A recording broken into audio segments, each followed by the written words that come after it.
Central Utah camp trip. That was fun. Where'd you go? We were in Torrey. Oh, cool. Yeah. Sounds fun. Do they have Good hookups? time. No, just dry camping and razor rides. Fun. Yeah, it was fun. Awesome. Good. Okay. What about you? We just hung out. It was awesome. Cool. Just projects. It was good. Nice. Okay, let's get started here. I know this is a topic we've been talking about a lot, is to how we can effectively do these Facebook ads. So we've got some really good info for you today. First, do we have Corey on? We do. How are you? Corey, hey. Hey. It's all you. We wanted to spotlight Corey with HWA. He's our vendor spotlight for the week. And wanted him to, how do I see it? Thank you very much for having me. It's nice to see everybody again in a little bit in a video format versus just out there in technology world. Hey, I want to tell you, if I can jump in there. First of all, I had a real warranty issue. Maybe, what do you think it was, Corey? 2 months ago? Probably, yeah, just before everything kind of went crazy. Yeah, and I won't bore you with the details, but we were having a struggle, and Corey literally came out to the house to take a look at the issue. I mean, that's in 20 years, I've never had a home warranty company do that before. And by the way, Corey, I'm making funny faces at you right now, but my camera doesn't work. Gosh, I was in tears. Well, it's a good thing, right? But anyway, I had to let everybody know it was not just over the top. I mean, but it was a whole new. It was awesome. Thank you, Croger. The phone is ringing. Okay, so awesome. Does anybody have any questions for Corey?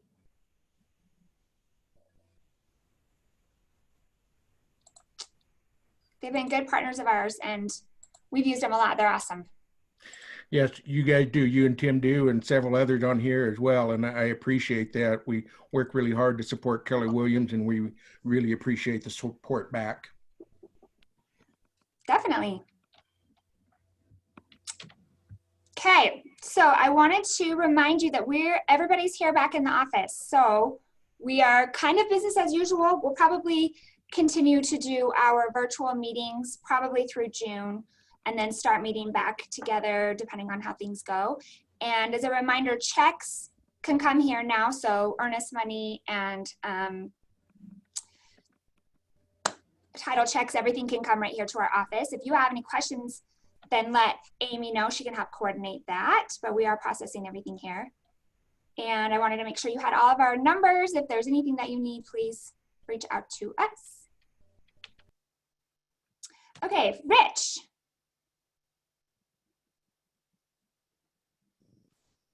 Okay, I got a few calls over the weekend that asked about just basic questions, and I wanted to go over section 18 of the REPC. It's very short, talks about notices. And so on notices, whether it's a cancellation, whether it's going under contract, whether it's moving a backup offer to primary offer, whether it's asking for repairs, they need to be in writing, signed by both parties, and delivered. One thing that I've noticed some agents still question often is, can I put it in something in an email, such as repairs? Can we put repairs in an email, and is that binding? And the answer is no. Per the contract, it needs to be in the contract to be legal. And so I know that's really basic going back to real estate school, but I did have a few questions over the weekend on it, so I thought it would be something that we should go over, I guess. Does anyone have any questions that I can answer, whether it's related to this or anything? Rich, this is Brock. I want to clarify. So you're saying that even though the law says that email is binding, the contract specifically says it has to be in the contract, and emails are not binding. Correct. If you put in an email certain repairs, what you're doing is creating a double contract, which we know is prohibited. Mm. So one practice that lenders do that is not allowed, but I know that they request it, is we don't want to see the repairs. The fact is, all repairs need to be disclosed, or they should be done prior to the cancellation deadline so that they know they're complete. Otherwise, if it's in an email saying we'll do this, it's still not a binding part of the contract. Yeah. And doing I the have a repair question. addendum with fees is an easy solution for a lender. You know, getting What? getting concessions in lieu of actual Right, repairs is right. an easy solution. Rich, I have a question. Yes, sir. So let's say, I'm going to use example here. Let's say there are 10 things the buyer asks to have repaired. The seller comes back and says they want 4. They agree to 7. Does all of that back and forth negotiation have to be in No, writing, or can we no, work your together negotiations can be off the record, but once you've come to a meeting of the minds, it does need to be part of the contract. But let's say there was those 7 items and the underwriter's still going to flag it. You could put in your back and forth, you know, we want these items completed within the next 10 days. And maybe your final right to cancel is in 14 days. So it'd still give your client the ability to get out of the contract. But the best item is put those 7 items in, and hopefully they are done before the appraisal is done, so they don't have to send out the appraiser 2 times. Gotcha. Rich, I just had this today, so I have the seller, and I've been after their agent since last week because due diligence was on Friday, and I even just messaged her again today and said, hey, I still haven't gotten that, and she said, well, you sent me the message that you agreed to it. So that's kind of on her because it's her buyers, right? Like, if she didn't send it, then Well, I'm still going to tell her I need it, but I just wanted to clarify. That's kind of on their end. I mean, It an should be. email back and forth saying we will do this possibly could be binding, but what it's doing is creating a double contract, Right. which is a Right. bigger penalty than the legal part of that. In this case, I would get back to her and I would just talk to my client. Are these things that you're planning on doing? And if there's no problem that they're going to do them, it's not going to become an issue. Where it becomes an issue is in that 3 to 4% of deals that the client decides they want to get out of it or they don't want to provide that. And now that repair that was agreed to in an email is no longer part of a contract, so it's not going to be required. But most of the time that there's a communication in an email, it does still get done. We're talking about that small percentage where clients become jerks. Yeah. Okay. Thank you. Anything else? Okay, Emily, it's back to you. Hey, thank you. Okay, I just wanted to make you aware of some of the stuff that's coming up. I know many of you have seen Via Williams and Wendy Papazan, Sarah Reynolds. Those guys are awesome, and they've started this Build an Empire, which I want to just make sure you knew about. All of these different pivot things that are happening this week are going to be really powerful, so just wanted to make you aware. We'll send this out so you have all the information as well. Next, Brock. It's up to you. Yeah, what's up? Thank you. So I don't have a whole lot, which is actually really good news considering the past couple of months. It was like a roller coaster ride. Things are pretty stable. The markets are good. The rates are good. They're staying very stable. Mortgage programs are very stable. We're not seeing any big shifts or changes anymore. A bit of positive news, the FHFA released their Q1 numbers, and annual appreciation in Utah is at 9%.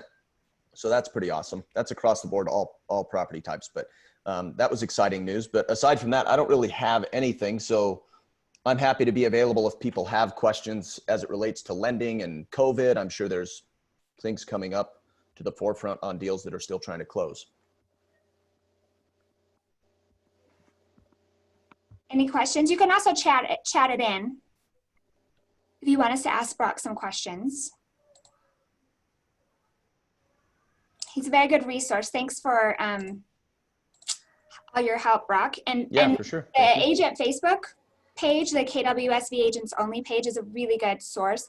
Brock and his team are both on there. So if you guys have questions about things, they're really active on there and can help right away. Yeah, we'd love to help. Any questions you guys have, you don't have to send us a deal. We're happy to be a resource for you and just vet out, lending questions as well. So lean on us. Thanks. Thank you. Okay, so I wanted to remind you that we are doing another phase for our stimulus package for our agents, and we're paying for Facebook ads for you. So we're going to be spending the next several weeks. It's going to start mid-June. So we're going to be spending the next couple of weeks really setting you up for that. We want it to be a big success and get some good results for you. And let's see, we got Terry says you should send Brock a deal. Okay. So the requirements for the stimulus package is that you have to have your KW website landing page set up. You have to have 50 contacts in command. You have to have your marketing profile set up, and you have to have one smart plan set up and going. So we're going to have classes over the next several weeks, workshops really, where we'll help you do all of this. You don't need to know how to do it. We're going to help you figure it out. Or even if you already have set some of this up and you would like some help tweaking it, we're going to help you with that. Anything you want to add, Kimber? You're muted. There we go. No, I'm going to send a follow-up email with some of the resources we talk about in team meeting today. But getting your contacts in command is really important for all of this. So in the next week, taking that step to get your database in command would be like the #1 thing. Great, thanks. And it's super easy. Yeah. Can I ask a quick question on that, Emily? Is that Yeah, okay? of course. When we're setting up the contacts in command, is it best to have the individual name and then recognize them as the spouse within that contact? I'm just not sure the best way with how command communicates to have them set up. Does that make sense? Yeah, this has come up a couple times. What would you suggest, Kimber? Yeah, so currently, I actually asked this question a couple of days ago to our regional tech trainer. Currently, if you put, you'll put both people as separate contacts and link them together. So you would put, Christy Holt and Christy Holt's husband separate and then associate them as spouse. And then I have been told that previously this wasn't the case, but if you export your contacts or do like a mailing, that it will export the contacts with the spouses together. Okay, that was the problem we were running into. Awesome. Yeah. Thank you, my dears. And we do have a service where they can, if you haven't added your contacts to command yet, we do have a monthly service that we pay for. It's called Scott Leroy Marketing.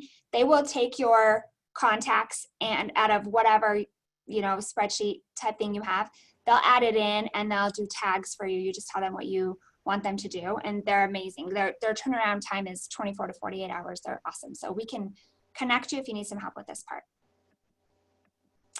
Question? I have a question on that. Yeah. The notes don't transfer over, right? They don't, not yet. And what do they charge to transfer just the contacts over? $0. Okay, so I can get in touch with them, find out how they want to see it. If it's a CSV file, for example, send that on over to them. And does it have to be just 50 at a time, or can I send them that whole thing? You can send them No. thousands. And then make sure, one tip I would have, make sure that you have a column, if you don't already, for tags. Like, let's say you have a SOI tag or anything like that, because they will go in and create the tags. If you had other tags in your old CRM, they'll go create them and tag all your contacts as well. And you're literally just sending them an email with the file. And I haven't seen them take more than 48 hours. Okay. Most of the time it's 1 day. Yeah, they're awesome. I'm And going they to get all of will, that prepared and then come visit you, Kimber, to make sure I get it right. I'm here. and All they right, will get your Google contacts too. The whatever format you have, if there's a way that they need you to do it, they'll just tell you, but you send it, we can make sure you have the information, or reach out to Kimber and we can connect you, and then they will send whatever format you have, they'll get them in. Perfect. Okay, sweet. Well, we're excited to do this for you and make it be a huge success, like we're seeing. Okay, More Club is back. We took a little bit of a hiatus over the last few months, but I'm really excited. Tomorrow, we're going to have Caprice Gunn on again. She's so good. She's a real estate coach for agents across the country. She's also a partial owner here in our office. And we're talking about operational excellence. So she has this great quiz kind of thing where we go through the different portions of our business and we evaluate where we are and kind of rate ourselves and identify some holes and things that we maybe need to focus on. It's a really good time to streamline our system, so I'm excited about that. It's just going to be an hour tomorrow at 2 o'clock, so we'll send you a link for that. This is typically for the More Club is typically the top 20%.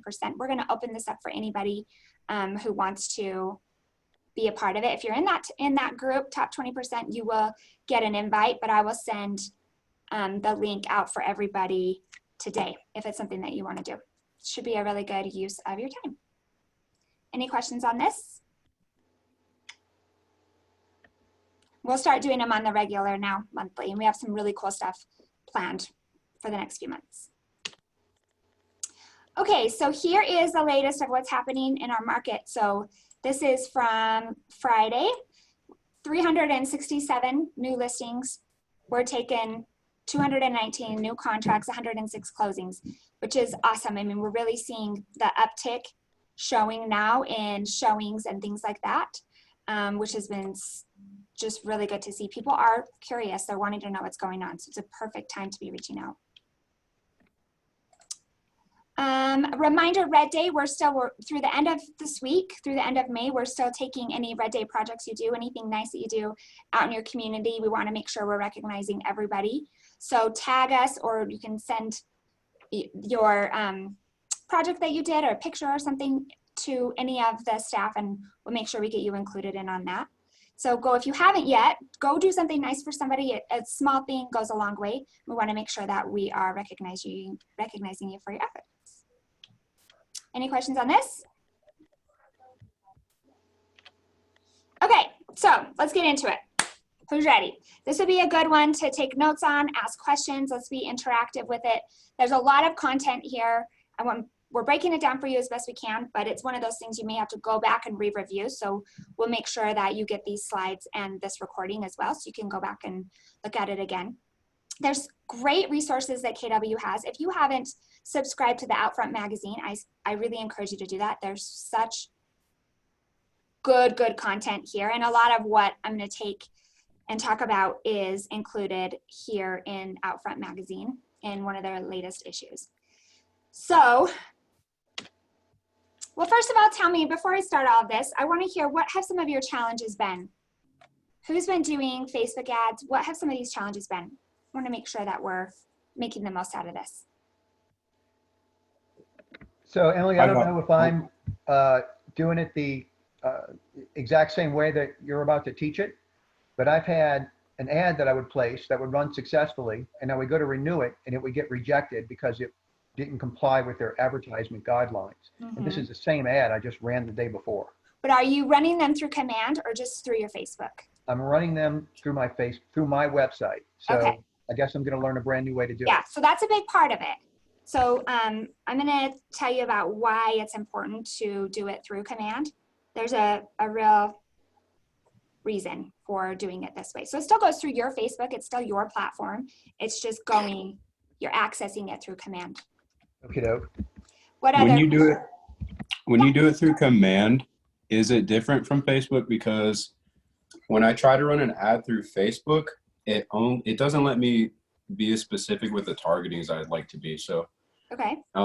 When I did the ad for the condo just a while ago, I was trying to target people who travel often because the people who live there travel, and people who are interested in reading because it was right next to the library. But because it was like due to housing or something like that, it wouldn't let me target anything besides people who were looking at real estate.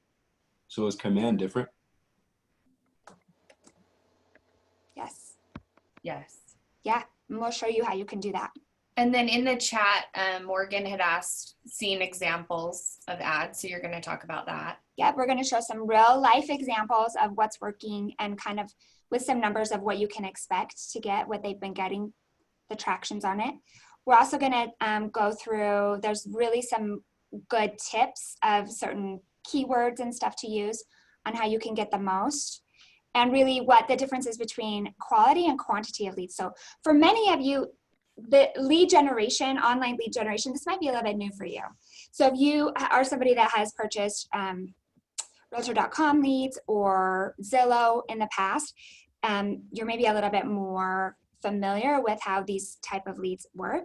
If this is something that is new for you, the differentiation between quality leads and quantity leads, it might take a little bit of adjustment to do that. So to understand that and how to really work it. And so we want to help you with that as well. It is a numbers game. So we need quantity to get quality.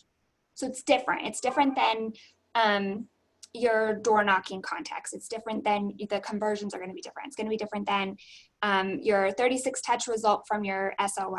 It's going to be different from even a farming area. It's going to be different, right? And so that's just something to take into account as we're going through and figuring these out. But I have some real numbers for you of what you can expect if it's done correctly to help you make sure we're focusing in on the right angle for these. Any other questions? These are good questions. Make sure everybody has it. Okay. All right. So first of all, I just want to make you aware that, and you probably know this to some degree, 6 billion monthly users on Facebook right now. So Facebook is still the largest social media platform as of first quarter this year. And we have a special arrangement. Keller Williams has a special arrangement with Facebook. And I had the opportunity to go to a tech training where there was only about 500 of us company-wide, so the whole big company. And it was really awesome. We were able to see a lot of different tech things and things that are coming up and vote on some of these tech products that we want integrated into Command. And at that meeting, we had this Steven guy. Is that his name? It's right here. Scott. Scott Shapiro was there. He is the Facebook client partner, so he's an executive at Facebook. And then we also had one of the executives from Google. They were there, and they were talking about the partnership and the relationship with Keller and Facebook and Google. And so the question of doing Facebook ads just through your regular Facebook or doing them through Command, why would somebody do that? And we're the only real estate company that has partnered with Facebook and has the actual licensed agreement to operate. Each individual is operating as if we're a part of one big group. So for example, if you own, let's say a small one-stop gas station, let's use a gas station. If you own just a one location gas station and you're putting out social media, and the reach that you have, depending on how much money you want to do, and there's a lot that goes into it, the reach for engaging with people if you have a one-stop gas station. Now, what if you're Maverick? And you have, or Chevron, I guess Chevron's probably more international. So you have a Chevron, or you have a location of Chevron, you own a location of Chevron, or you own a location of Maverick, or you own a location of Texaco, or I think they're gone now. Anyway, whatever. How much bigger is your outreach going to be if you are a part of a large platform like that, right? And that's essentially what it is. Kimber, are you monitoring these? Yes. You're monitoring the questions, the chats? Yeah, I can. Okay, I just want to make sure I'm not missing anything. So what it is doing is it's allowing you as an individual business owner of real estate to operate as if you are the Maverick, that it's all your company. And so the outreach is so much bigger and so much stronger because we're all on the same platform rather than being on your own individual platform. Does that make sense? And so putting it through Command, it also will bring your leads into your CRM. So Kimber's going to show how you see that and how you monitor that. But it also, besides that, it gives you the presence in the social media world as if you're a much bigger player that has more outreach possibility. Can I add something to that, Emily? Yeah, please. I think a really cool thing that people might not know about and why we're able to do this is because Keller Williams is actually privately owned. We're not publicly traded. And so because we're privately owned, we actually have like the decision-making power. We don't have to report to Wall Street or anything like that. So there isn't anything that would affect our shares or right. that kind of thing that has to be considered. Right. And because we're privately owned, this is the reason why we've been able to have this exclusive partnership with Facebook and Google. And they're working exclusively with us and having these algorithms be more applicable towards the consumer, but obviously got higher conversions on it too.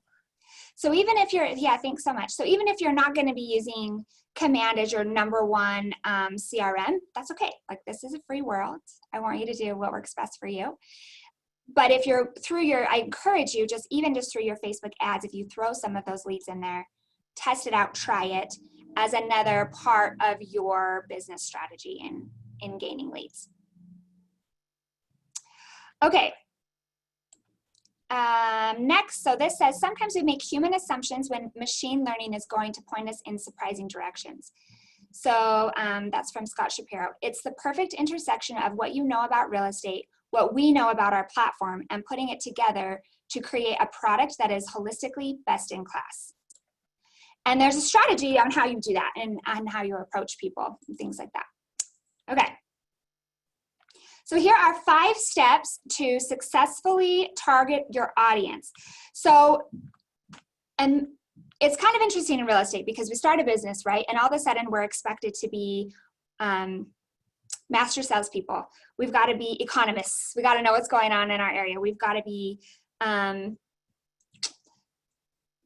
private investigators searching out properties. We've got to be the best of the best, and we have to be top marketing professionals, right? Sometimes it feels like there's a lot of pressure where we're doing most of this solely to understand it all at a really high level. And marketing is such an important part, and that's a big background that I have is in marketing and advertising for properties, and there really are some good tricks that can help with some of these things. So first of all, you got to profile your buyers. So who is it? What's your demographic? Who is that person? What's the mental profile of that person that you're attracting? So certain words are really important. If you're talking to, let's say you're posting a house that is an $800,000 house, your message isn't necessarily going to be why rent, own a home, right? Somebody in an $800,000 price point, they're probably going to be more of a second, third, fourth time buyer, and the words that you use are going to attract them. It's going to pull up in the algorithm based on certain things that they're looking at and searching for. So renting is not necessarily going to be, unless they're looking to purchase an investment home, that may not be the right choice of words. So I think that we get really caught up sometimes. We're going to talk about mistakes and best practices, but we get caught up in just getting it out there and not being really specific about who we're targeting and why we're targeting them. So really write a prescription. Who am I looking for? What is it that this person, what are they likely doing? What's likely that their family situation? What's likely their job situation? What type of industry maybe are they likely in? How can I appeal to that specific person? And then writing out a list of these words of things that could best describe this person will create keywords that you want to include in your ad. Next one. Zero in on interests. So while you're not able to target demographics such as age and zip code, there are some targeting that we can do. So based on interests or like mortgage calculator, for example, or reduce your payment or things like that. Those are ways that you can be specific about who is likely to want to see your stuff. Next is think about your price point. So as you're targeting this audience, you want to think about certain things. Again, if I'm going for that $800,000 price point, design, remodel, beautiful, gorgeous, country club, golfing, Nordstrom is within 5 minutes. That might be the sort of thing that you want to add in an $800,000+ price point. Does that make sense? Activities, mountain bike trails. What are some other ideas you think? If we choose a different price point, let's say we're choosing a $300,000 price point, that's what we're going to do. What would you say are some things that would be a good target? Some words? This is where you have to tell me. Kareem, Camping, camping? Sure. outdoor recreation, Okay, like it. What else? What would be, maybe financially, what's something that we should include for somebody in a $300,000 price point? Commute times. Commute times, awesome, love it. Easy access to freeway, Heather, really good. For professionals. What else? I think the renting one is good for that. First time buyer, first home, refinancing maybe. refinancing, and that's when that's, yep. That could be good for anybody, right? And getting some specifics in there with it. Close to schools, shopping, families, small families, parks, life events, really good, marriage, kids. You have to be careful about, in a general population, yes, but to be specific to somebody, you never want to say, do you have kids? It's a very touchy subject. The question is, tell me about your family, right? Yeah, these are really, really good. So you wanna create this prescription or this profile of who this person is. So the next one, how much are you willing to spend? This is the next thing that we need to think about is the budget. So how much are you able to spend or willing to spend to get the campaign? And that's going to help to target in what we're doing. So our Facebook ad incentive is we're going to reimburse you for $50 of your Facebook ads. So you can spread that out. We're going to have a time frame of when it's in, but we really want to maximize that. So for $50, what are we trying to target? What do we want to do if that's the amount that you're going to use? So we want to be really specific about that. And really creating a plan rather than just throwing up a lead, or sorry, throwing up an ad and throwing some money to it. Rather than that, have a specific strategy on how we're going to use those funds. Okay, so the next one is create engaging copy. One of the things that we're noticing that's getting a lot more traction is not necessarily the graphics that are made, but pictures of houses. So if we're targeting that $800,000 buyer, we want to be specific about that picture that we have posted on there, something that's simple.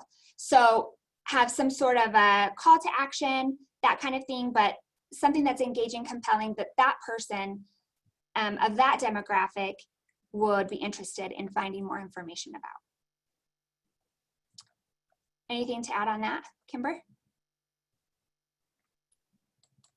No, just I guess separate in your mind what's good for a post and what's good for an ad. We're going to talk about what's good for an ad, but you'll instinctually want to think, well, this is good for a post. So they're very different. My ad. Yeah. They're very different, a post and an ad. Do you guys need more explanation on that of what a difference would be between a... So you guys are great examples. Like if you list a house, you'll have it just listed. It's branded to you. It looks clean. It looks awesome, but it's not necessarily because it has like different colors and different graphics and different font, it ends up hurting you because it's just going to be more distracting from some of the other things that you're going to post on the ad. And really the posting is you're trying to create your, you're trying to build followers, you're trying to create the image of your company, and you're trying to brand yourself. You're layering these layers of a brand. Where with a Facebook ad, they're likely somebody who doesn't even know you at all, and they haven't gone to your page. They don't know, and then maybe they will, and they'll go back through and look through your content. That's what you're hoping that they'll kind of look through. But for an ad, you're just trying to catch some interest. And so you want it to be easy, simple, easy to read. So Team Sweet Living Pros asked, are we putting these as keywords or as a paragraph or both? So you're going to write the list of it's a great question. You're going to write the list of the keywords.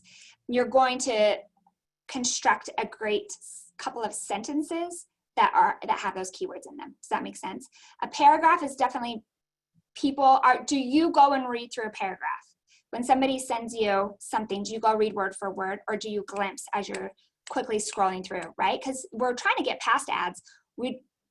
typically we don't want to even look at ads, right? And so you just want something to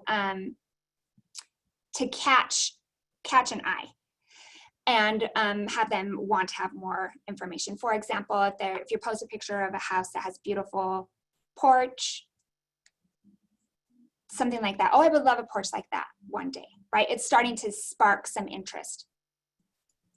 And Marcy asked, so running an ad that isn't a listing, that's a really good question. So you don't have to have a listing to have an ad. Any home that you have, you want to use, we're capturing. In fact, it's very counterproductive, to be honest with you. They found the most results for Facebook ads are not in selling that property. And that this is a mind shift. You're not posting that property, that listing that you have, you're not posting it to sell that home. Does that seem weird? You're not doing Facebook ads to sell that home. That is not the point. We're gathering leads. It's a different way of thinking. So even if you post a picture of your own house, right? Or now remember, you can't advertise in somebody else's property without consent, right? So if it's another listing agent or something like that, you have to get consent before you're posting. There's things around it, and Rich, you can jump in around that. But if you can gets permission, or even if it's a past listing or a buyer who closed on a home or anything like that, that's really what you're doing. So the purpose of even posting a listing that you have is that gives you additional content. And you may sell the home from that. That's a byproduct, but that's not the focus. The focus is to get leads who may be interested in this maybe demographic type of thing. Does that make sense? So really, Marcy, what we're trying to do is capture people, and it doesn't really have anything to do with a listing. A listing is just a good excuse to have additional content to create leads. Can I add a little tip too? Yeah. If you are posting for a listing or any ad, really try to think of something that is going to want them to engage with you. So if you're doing a just listed, leave something else. I mean, I would say specifically the price point. Yeah, we'll talk about that for sure. Yep, that's a really good point. Yep. I'd like to jump in really quick regarding advertising someone else's listing.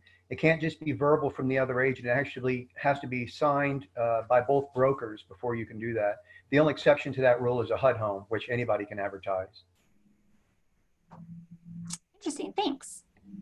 Good info to know. Okay, so I'm gonna show you a few examples of some Facebook ads that are getting high results. So this one right here, this is Haley Roisum of the Anderson Hicks Group. So they run their ads for 7 days, and they duplicate the ads and just keep them going for an additional 7 days on a 30-day budget. So they do $30 for 7 days. They've spent, since they started doing this, they've spent $2,347. They've received 1,000 leads and have scheduled 40 plus appointments. So who's good at quick math? How much did that, on those appointments, how much did that cost them to get an appointment? It's right here. It's on the side. Less than $1 per lead, okay? So they say here, our best performing ads are typically just single property listing ads, pointing to engaging copy that sparks customers' curiosity as her recipe for success. Our best ads on command perform at a rate that's less than $1 per lead. We pay about 4 cents per click on our best ones. For comparison, the industry standard for CRM-based products is $8 to $15 a lead, which makes sense. So if you paid $15 to get a lead that close, we would do that all day, right? It's just these sort of leads, they take nurturing. What we're doing is we're building our database, and we're building people that we can continue to talk to and continue to nurture until the day is that they're ready to do something. So this is an example of the ad here. And again, it'll be in the slides. I'll send it out so you can look at it closely. The next one is for, it's Jess Starr from Star Realty Group in Connecticut. And she's on quite a bit. In fact, I'm gonna send you a link to a video that I watched. It's an hour long with her and Nick Baldwin. Nick Baldwin has kind of led the charge with all of this. And I got some great tips that we're gonna go over of what they're doing. She just started Facebook ads 49 days ago. and they've closed 24,000 in GCI in 49 days is when they've actually been doing it. It says 70 days, but it was 49 days. So they started doing a little bit for 70 days ago, but they actually got their plan in action about 49 days ago. So they do 72-day ads, and they have 30 running at all times. They average each ad 5 to 7 days, and they've spent $1,200 basically, 473 leads for GCI of $24,000. In the video that I watched, the interview with her, she said that what they can take now with the way they perfected these ads is they can turn an $800 ad that's running consistently into $80,000. That's how they tracked back their numbers. For $800 invested, it calculates to $80,000 in GCI. Stars team started experimenting with Facebook ads right before shelter-in-place orders began taking effect. And in Connecticut, they're very much shelter-in-place. We've cut down on expenses everywhere else and dumped money into ads. We wanted to play with it and see what the results were. Star says, we ran an open house ad on Facebook and 3 of the targeted people made an offer on it. They also had us list their homes. So Marcy, that's another example of you're doing an open house is a really perfect way to have some content to have your ads around. Okay, Nick Baldwin, he's the other guy that I told you about. He did a total single property ad through Command 45-day span, and he had 8 of them going. 5 to 7 days, spent $220, got 158 leads, 12 appointments from that, and closed, again, almost 25,000 GCI. So if you look at his, he's very specific about these keywords, and he's really perfected this. So if you look, this is a condo in this Bloomfield area that they're advertising.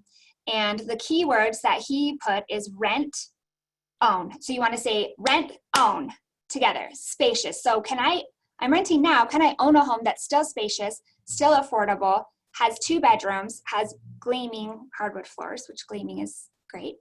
And then oversized kitchen, solid wood cabinetry. So what he's saying here is that you can have a luxurious, beautiful, wonderful space that you actually own as compared to where they may be living at the time, right? So that's an example of how you take those key words and you put them in a sentence. So what information don't I know about this? So what am I seeing in terms of pictures? I've got 2 pictures, right? What don't I know about this? What is he withholding? Like what Eden was talking about. Price. Price, we don't know the price. We don't know how we see it. Condition, yeah. Condition, we don't know what it looks like inside. Location, right? I mean, address. Address, yep. We don't even have the address in here, and that's one of the things that he says. Beds, baths? Oh, no, there it is. Okay. Lori, your question, advertising a property that has closed, that's yours? Yeah. Just not that somebody else's. Yeah, you can go back to properties that you've represented people on and use those, because you can use that as an example would be an ad for one of those. Let's say your buyer sold their home and they doubled what they had put into the home in equity. Well, that would be a great ad. Sold this home, they doubled their investment, but then you just don't say what exactly that was. What does double mean? Did they put 5,000 in and got 10,000, or they put 100,000 in and got 200,000? What does that mean, right? It's begging them to a call to action is what you want. What are they going to reach out to you on? What information do they want to try and have that? So absolutely. Okay, Baldwin has found engagement with single property ads advertising a list of homes in a certain town or neighborhood, such as new homes for sale in, and most recently reduced homes in, are really popular.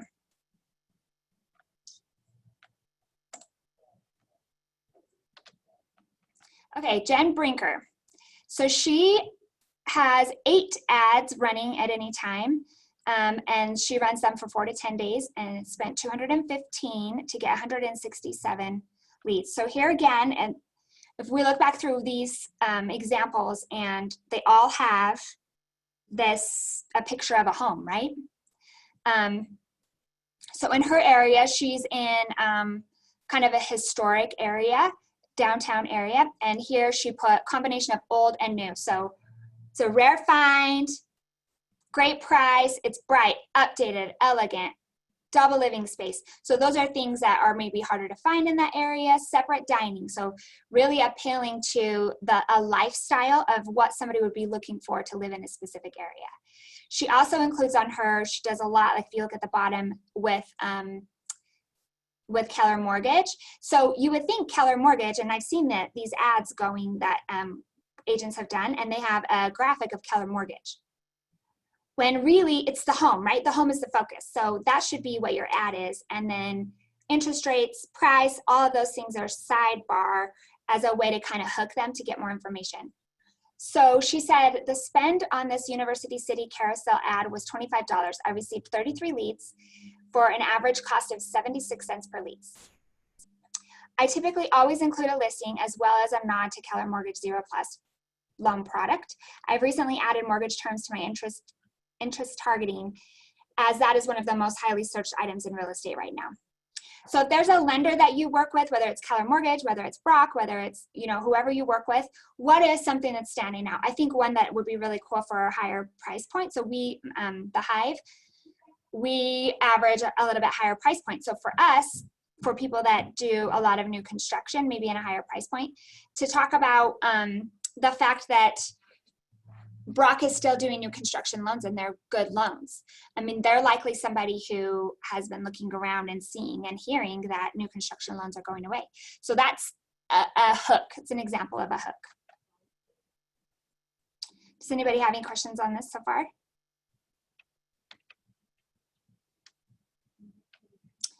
Okay, so we're gonna go in. Those are a few examples, and there's a couple ways of doing it where you can do, there's some good templated ads, and you can do custom ads. So I asked Kimber to go through and just show us specifics in Command of how we can kind of start this and go into it, and then we're gonna go through some best practices. Go, Kimber. Okay, let me just make sure I can share this. Marcy asked, what is better or more successful using the Facebook lead capture landing page or creating our own? Yeah, so that's a good question. So we will talk about that. So someone say, you didn't answer her question at the end if I didn't answer it, because there will be a spot for that. Okay, so I'm just going to show you an example. Tim Lowry has let me use his account. And so I'm just going to show you an example of how I would do an ad for a listing that they just took last week. Okay, so when I went and clicked on campaigns, I just clicked on create a new campaign, and this is the first screen that pops up, and it's basically saying, what property do you want to advertise? So I have chosen to advertise a listing. Obviously, that's not going to be the case with everything. Sometimes you might want to be like focusing on Keller Mortgage, and there's obviously sky's the limit. So I'm just going to advertise this specific listing. So I can do something as easy as searching the property address, or I can just search the MLS number. And the nice thing is I'm in Tim's account. So it's actually popping up the listings that are in his name already. So I don't even, if it's my list, I don't even have to search. So I can just go and click select, and then it will pull up this listing. So that's kind of what that looks like, but you can search any listing. I want to pull up, I already have another page queued up as far as what the ad looks like. So this is an example using some of the examples we just talked about as far as best practices. These are some things that I would do if I were going to advertise this property. So we talked about the difference between a post versus an ad, right? So I will show you an example of what I would do for a post for advertising this listing, meaning I would just post it on my business page and not have to pay anything. This is an example of a post, right? So it's got what I feel are the 3 best pictures that display an updated home in Sandy. It lays out that there's 5 bedrooms, 3 bathrooms, and square footage. I don't have the price on here. Again, I feel like that's a good thing because if you put $429,900 and someone isn't in that price range, it's not that they don't want to buy a house, it's that they can't afford that one. And that's not the point of our ad, right? So I leave the price off, and then it just has the address. I have done an ad with a post like this with just like an image, and you can, it's fine. But after reading this out front article and then talking to other agents, I feel like you do get more traction with more of a simple picture and what you write in the text. So that is why this is something I would probably just use as a post to say, hey, we just got a new listing, but I'm not going to use this image for the ad. So I'm going to jump back over to the ad. I just wanted to show you that example, that difference. So I've got my listing in here, and then this is where I went in and added the text. So it will pull in some of the info that you've already put on the MLS. So I haven't really changed a lot of this. I did add though, click learn more, and I capitalized learn more for photos, prices, and info. And then seriously, those emoticons, like, they work. The emoticons are good. So if you're using like the word like biking trails, or, you know, you're selling a house in Daybreak, you know, use like put a bike picture. And how I'm doing that, just so you guys know, is if I'm in the actual text box, I'm just right clicking on my computer. There's just an emojis and symbols, and then it will just pop up just like your phone. So that's how you do that. You can have obviously race on your, anytime you use a hand, I would just leave it the yellow. Okay, so. And we're going to teach also, we're going to actually teach you how to do the ads. I wanted to just have a quick glimpse on it. And Tiffany, so we'll want to look at your ads that you ran with 0 leads. I want Kimber to show us where those leads come in. Where do they see, to make sure, because that was one of the things with this Jess lady is she didn't even realize that she had a ton of leads come in. Oh yeah, yeah. So last thing I was just going to say on this is a way that you can advertise Keller Mortgage, but again, you're going to get more traction with a picture of a house. So I just added on here, learn more about this home and how to buy with 0 lender fees. So if that's the tagline, that's what gets them to click on it. Okay, good. Doesn't matter what price range they're in. So if I go back to the main page for campaigns for Tim, there was an ad under paid ads. There was an ad that he did. If it's not active, see how it says completed? If it's not active, they won't be showing up here. But if I go and click on this, it will go straight to my contacts for current leads. But if I go click on this old one, it's going to take me to my contacts. And anything tagged as a lead, it will be in my contacts, but then I can go click on it and I can see where I got the lead source. So this one was from a Facebook ad. And then over here, I'm going to get notified through command, but also through my Kelly app, I will get notified that I've received a new lead through command. Awesome. So that's how you will see that. So is that what you wanted me to go over? Yeah, that's good. Yep. Okay, let me share my. And like I said, we're going to go through these quite a bit to help you make sure we're getting the most information.